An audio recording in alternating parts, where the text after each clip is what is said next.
Hello everyone, मैं doctor Tanuja कुमारी आप सभी का स्वागत अपने यूट्यूब चैनल में करती हूँ। आज मैं आप लोगों से एफडी रूजवेल्ट के विषय में बात करूंगी। अमेरिका के इतिहास के विषय में यदि हम बात करें तो इसमें फ्रैंकलिन डिलानो रूजवेल्ट या जिन्हें हम एफडी रूजवेल्ट के नाम से जानते हैं, उसमें हमेशा याद किया जाता है न सिर्फ उनके न्यू डील नीति के लिए बल्कि उनके विदेश नीति के लिए भी। अमेरिका जिस समय आर्थिक मंदी के दौर से गुजर रहा था, उस समय अमेरिका को इकोनॉमिक डिप्रेशन के फेज से निकाल के बाहर लाने में इनकी बहुत ही महत्वपूर्ण भूमिका रही थी।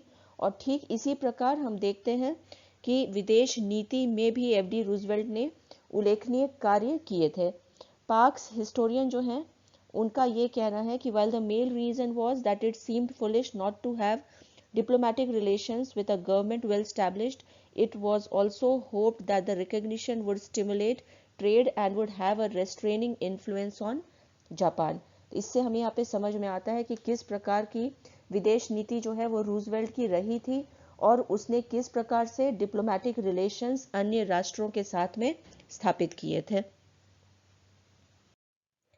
एफडी रूजवेल्ट के फॉरेन पॉलिसी के विषय में यदि हम बात करें तो ये आधारित रहा था उस समय के जो वैदेशिक नीति रही थी अन्य राष्ट्रों की तथा अंतर्राष्ट्रीय व्यापार की स्थिति उस समय क्या थी विश्व में, और साथ ही साथ अमेरिका के द्वारा जो गुड नेबर पॉलिसी अपनाया गया था, इसी के आधार पर हम कह सकते हैं कि एफडी रूजवेल्ट की विदेश नीति का आधार रखा गया था। यहाँ पे यदि हम बात करना प्रारंभ करें अमेरिका के जो राष्ट्रपति थे एफडी रूजवेल्ट के विदेश नीति के संदर्भ में, तो उस समय अमेरिका जो है आर्थिक मंदी के काल से अपने आप को उबार रहा था और इसी समय विश्व के अंतर्राष्ट्रीय राजनीतिक परिवेश में एफडी रूजवेल्ट ने खुद को स्थापित करने का प्रयास भी किया था।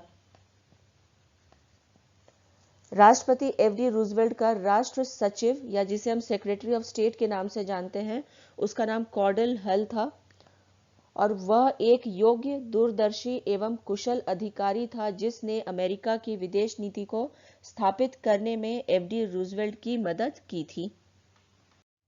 एफडी रूजवेल्ट की विदेश नीति की जब हम चर्चा करना प्रारंभ करते हैं तो सबसे पहले हमें यहाँ पे द इंटरनेशनल इकोनॉमिक कॉन्फ्रेंस के विषय में चर्चा करनी होगी।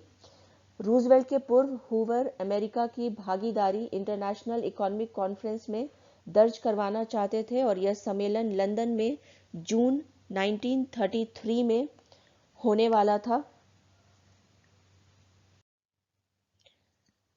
रूजवेल्ट सम्मेलन में करेंसी स्टेबलाइजेशन या जिसे हम मुद्रा स्थितिकरण नीति के नाम से जानते हैं के प्रस्ताव को मानने से इनकार कर दिया था और इसी कारण यह सम्मेलन जो है यह असफल साबित हुआ था।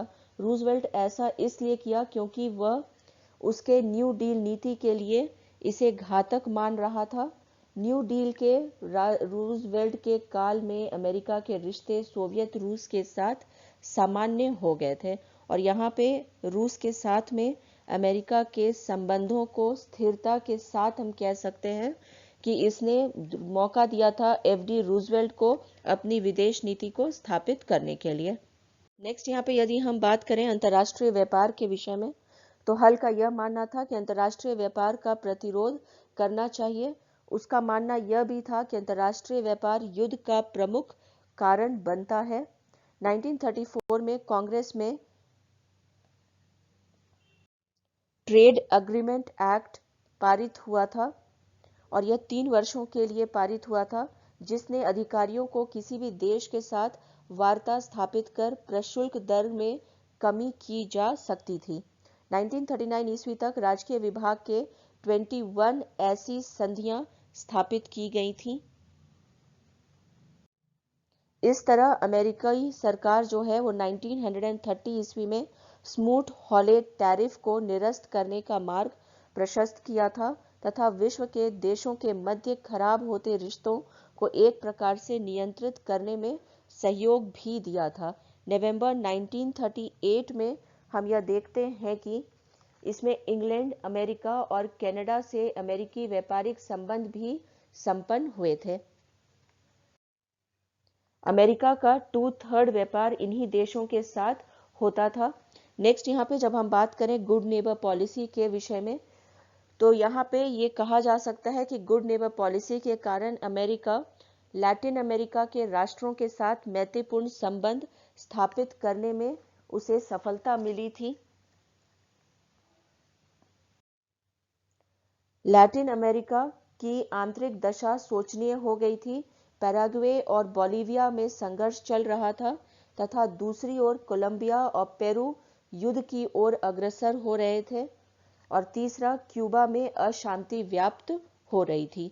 तो यहाँ पे जो है ये गुड नेबर पॉलिसी अमेरिका के द्वारा अपनाया गया था, और उस समय जितने भी हम कह सकते हैं जो क्षेत्र रहे थे, जैसे पैराग्वे है, बोलिविया, कोलंबिया, पेरू और क्यूबा, इनमें जो अशांति व्याप्त थी, यहाँ पे अमेरिका की जो विदेश नीति रही थी वह गुड नेबर पॉलिसी की रही थी, ताकि जो है इनके साथ में संबंधों को बेहतर भी बनाया जा सके और इन क्षेत्रों में जितने भी विवाद खड़े हुए थे उनको सुलझाया भी जा सके। नेक्स्ट यहाँ पे जब हम बात करते हैं पैराग्वे और बोलिविया के संदर्भ में, तो राष्ट्र संघ ने पेरू और कोलंबिया का सीमा संघर्ष समाप्त करने का प्रयास किया था। और ठीक इसी प्रकार जब हम चर्चा करते हैं पैराग्वे और बोलिविया के संदर्भ में भी, तो इसमें भी हम देखते हैं कि अमेरिका का जो है वो बहुत ही महत्वपूर्ण यहाँ पे जो है भूमिका रही थी इस विवाद को लेकर के। जब हम राष्ट्र संघ के विषय में चर्चा करते हैं तो अपने वीडियो में मैंने राष्ट्र संघ के निर्माण के विषय में तथा उसके उद्देश्य क्या रहे हैं इसके विषय में विस्तार पूर्वक चर्चा किया था। यहाँ पे यदि फिर से मैं उन्हें आपके समक्ष रखना चाहूँ तो राष्ट्र संघ का जो उद्देश्य है वह यह रहा था कि सीमा संघर्षों को समाप्त करना या विवादों को समाप्त करना, साथ ही साथ जो है पूरे विश्व में शांति स्थापना का प्रयास करना, और इसी का अनुसरण जो है वो राष्ट्र संघ के द्वारा किया जा रहा था। परंतु आगे जब हम चर्चा करेंगे इसके विषय में तो हम देखेंगे कि अमेरिका ने जो है किस प्रकार से जो है पैराग्वे और बोलिविया के बीच में जो विवाद था उसे किस प्रकार से सुलझाने का कार्य किया था। 1933 में प्रस्तावित आयोग में अमेरिका एक सदस्य भेजने का निर्णय लिया था, और 1934 ईस्वी में अमेरिका हाइती से अपने फौज को हटाने का कार्य किया था।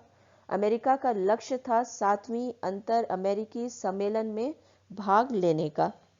तो यहाँ पे ये समझा जा सकता है कि जो अमेरिका है उस समय अपने विदेशिक नीति को लेकर के काफी जागरूक रहा था, और एफडी रूजवेल्ट के साथ ही साथ जो कॉर्डल हल थे उनकी भी बहुत ही महत्वपूर्ण भूमिका इसमें रही थी।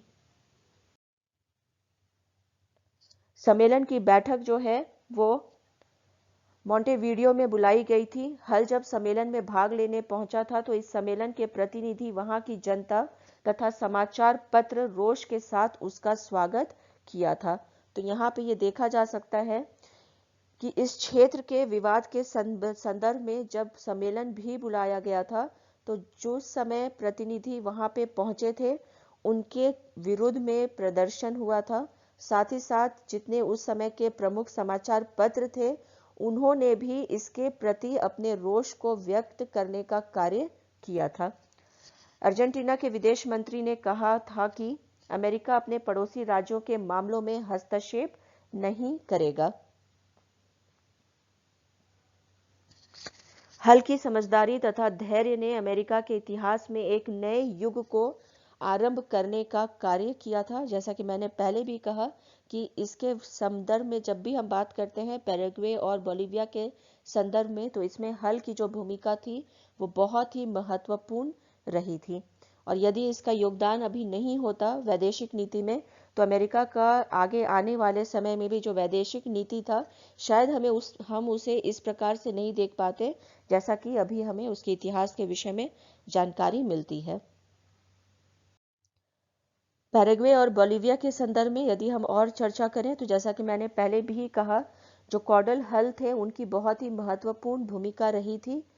और इसी के साथ में जब हम बात करते हैं हल के विषय में और अधिक तथा अमेरिका के जो वैदेशिक नीति के संदर्भ में, तो यहाँ पे हम ये देखते हैं कि जो मॉन्टेवीडियो का सम्मेलन था 1933 का, बर्नस आयरस का जो सम्मेलन था 1936 का, और लीमा का सम्मेलन 1938, इन सभी में ही अमेरिका के द्वारा जो है अपनी हिस्सेदारी दर्ज की गई थी।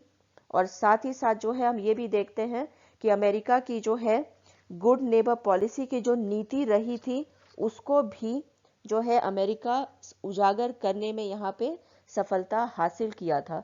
जैसा कि हम जानते हैं कि अमेरिकी जो है विदेशिक नीति वो प्रारंभ से ही न्यूट्रलिटी की रही थी और साथ ही साथ गुड नेबर पॉलिसी जो है इसका शुभारंभ किया गया था थियोडोर रूजवेल्ट के द्वारा, और इसी का अनुसरण करते हुए एफडी रूजवेल्ट के समय में भी हम देखते हैं कि इसको फॉलो किया गया था, इस पॉलिसी को, और इसी को आधारशिला बनाते हुए कॉर्डल हल भी जितने भी ये सम्मेलन रहे थे तीनों, मॉन्टेवीडियो का, बेनस आयरस का और लीमा का, इसमें इसी आधार पे इनकी सहभागिता भी रही थी। और इनके सूझबूझ और समझदारी जो है ये तीनों ही सम्मेलन में देखने में मिलती है, और जिस कारण हम कह सकते हैं कि जो पैराग्वे और बोलिविया को लेकर के उस समय जो विवाद रहा था उसे सुलझाने में भी अमेरिका को यहाँ पे सफलता मिली थी। इसी के साथ अपने इस चर्चा को यहाँ पे विराम देती हूँ। यदि आप लोगों को ये वीडियो पसंद आया हो तो प्लीज इसे लाइक करें और शेयर करें।